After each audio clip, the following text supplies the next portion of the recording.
Let's talk about something that drives so many guitar players absolutely crazy. Why does that expensive, super advanced digital amp you just bought sometimes sound like a plastic toy?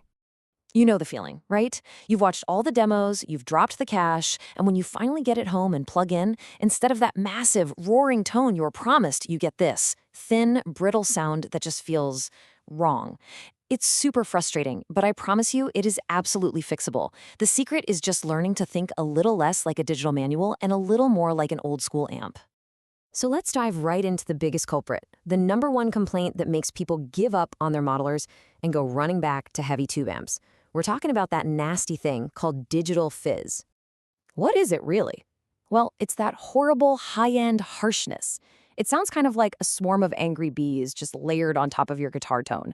It makes everything sound artificial and just plain grating. It's the sound of a signal that's a little too perfect, a little too hi-fi for its own good. And this, right here, gets to the absolute heart of the problem. You see, a digital modeler, by default, spits out a full-range audio signal. We're talking everything from the deepest rumbles at 20 Hz all the way up to the ear-piercing highs at 20,000 Hz. But here's the thing.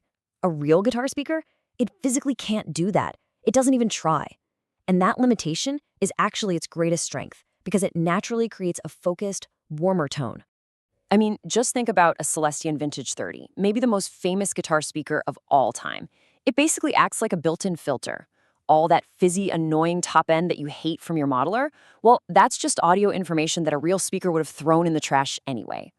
Okay, so if the problem is a signal that's too perfect and too complete, the solution is to mess it up a little bit, to make it imperfect, just like a real speaker does. We have to learn to think like a speaker. And you know what the best part is? You don't need to buy some other expensive piece of gear to do this. The most powerful weapon you have against digital fizz is already built right into your modeler or your recording software. It's just a simple EQ. We're going to focus on two very specific, very powerful moves. First is the high cut, which you might see called a low pass filter, and this is what's going to shave off all that nasty fizz. And second is the low cut, or high pass filter, which is going to clean up all the mud from the bottom end. Okay, for that high cut, here's your magic starting point, 6.5 kilohertz. And listen, don't be shy with this thing.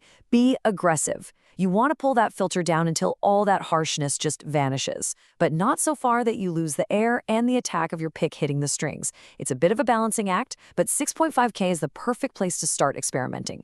Now let's talk about the other end, our low cut. Setting a high pass filter right around 80 hertz is an absolute game changer. So I-80?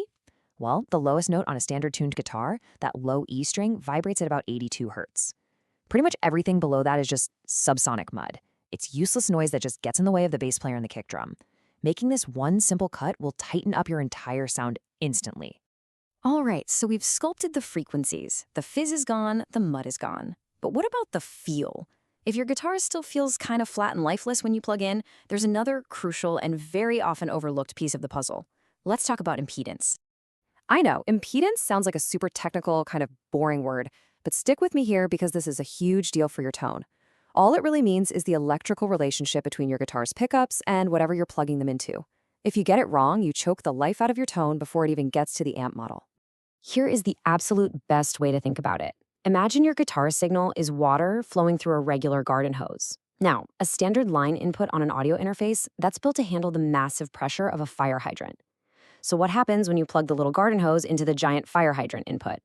It just strangles the flow. It chokes the signal and kills your tone. So what's the right sized pipe? The magic number you're looking for is 1 megaohm.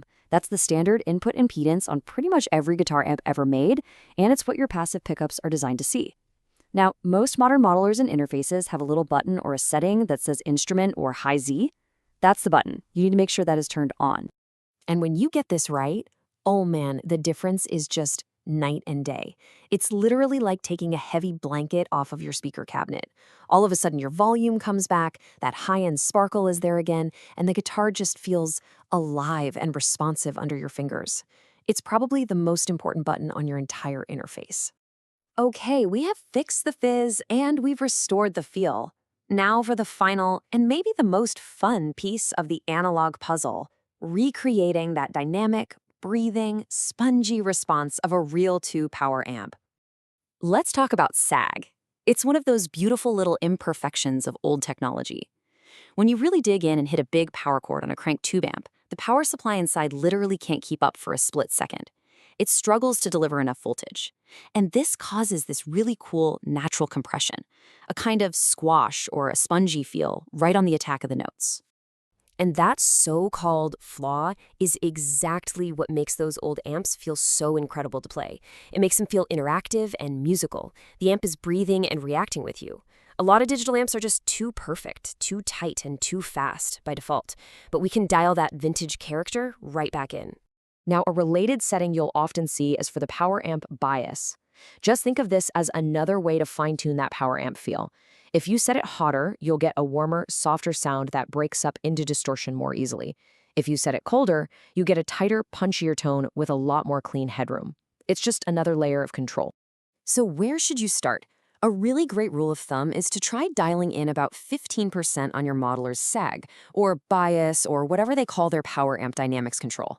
That's usually just enough to add that subtle, spongy compression that makes the amp feel like it's working with you instead of against you. Wow. Okay, we have covered a ton of ground here.